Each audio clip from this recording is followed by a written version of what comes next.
welcome to your nightmare. Well, for many, Shadow of the Beast, particularly for Genesis players in the NTSC US, this would be their nightmare. A great game for Amiga, which was even listed in the top 150 games of all time, known for its great graphics at the time, its haunting music, great soundtrack, was shoddily ported by Electronic Arts. It's both the Mega Drive, the PAL Mega Drive and the Genesis.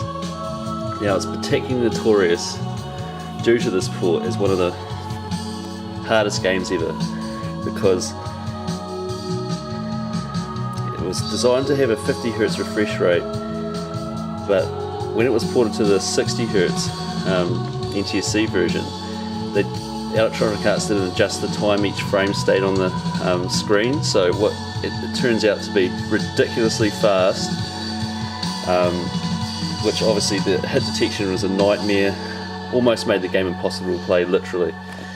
And of course the music was affected by this as well, and even the guts of the music wasn't ported well. Lack of sound effects, and what sound effects were there were terrible. Also omissions with the graphical side of things as well, and basically rushed and just nowhere near what the Amiga had to offer, and to have it just running too fast as it should be just ruined it for many. But still, many people who own those versions will say they love this game. And reading a Sega 16 review recently, I saw a few comments below the review, and I totally agreed with them, because many people are saying that this is more of an experience than a game.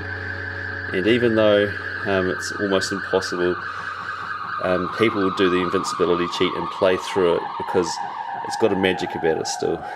The haunting music, the surreal music, the dark atmosphere, the dark theme, the great graphics, and the art and design is great.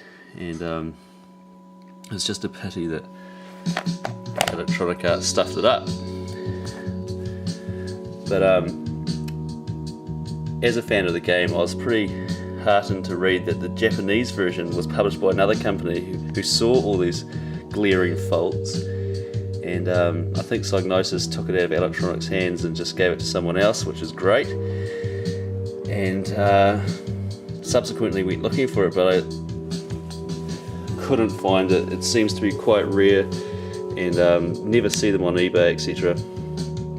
But thanks to my great friend Ryan Bremner here in New Zealand, he found a copy and snapped it up for me in advance, and now I'm stoked to say that I have a pristine mint Shadow of the Beast Japanese version.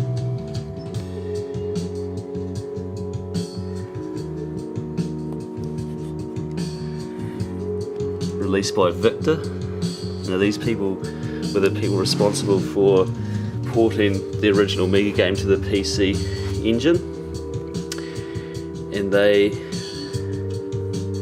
really went to town and gave this great game the respect it deserved. Fixed the music, fixed the pacing of the game, which makes it a lot easier, graphically enhanced, and added new sound effects and better sound effects than the Electronic Arts ones. Just enriched what was a great game and brought it back to its former glory, basically. Now I've only just got this and played for the first stage, but immediately I saw it, and on the title screen, different music. You actually have options in this. Although you don't get any continues, you do get to choose how many hits you can get. Makes the game a bit easier. Of course, the pace in the game makes it easier. So, as a fan of this game, I'm just so stoked. Now, of course, this art is amazing, and I can't remember the name of the artist who's responsible for this, but ask G Minty Fresh, he's a huge fan of his, and I was really hoping that there would be some original art from this artist within the book. I was a wee bit disappointed, it's just screenshots, etc. But I couldn't be happier, really, and to receive this on the eve of the eve of Halloween is pretty fitting,